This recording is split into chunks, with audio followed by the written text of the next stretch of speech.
When I think of our time at St. Paul, I think of a church being blessed again and again.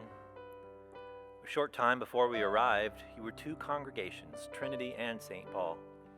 They had just come together under the able leadership of interim pastor Tom Zolman, and by the time my family and I came to join you, the two had become one.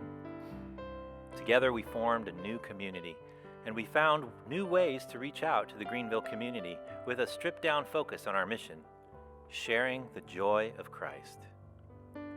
We had material blessings galore.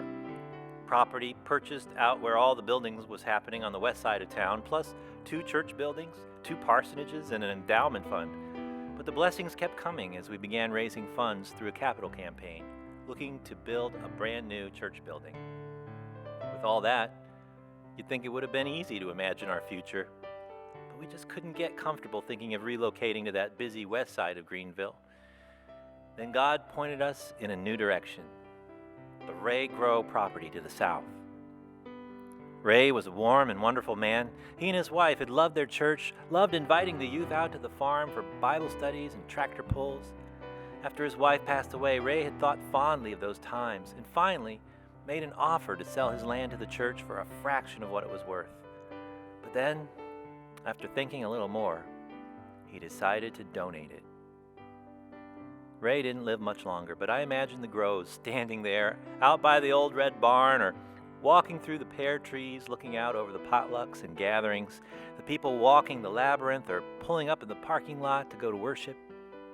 They are there, a part of it all, along with Christ and the saints and all those Danes, both happy and sad, and whoever else has been welcomed into your fold and embraced by Christ through the many years of ministry at St. Paul.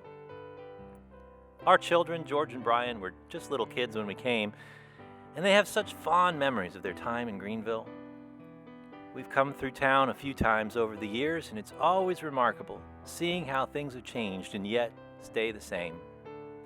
St. Paul has a fantastic facility now to worship in and a great pastor and Pastor Betsy to help you grow in faith. But the same heart for service and love for others still keeps you busy, feeding hungry people and sharing the joy of Christ. Congratulations, St. Paul. From Scott, Sue, George, and Brian Lindner, you'll always be on our hearts and in our prayers.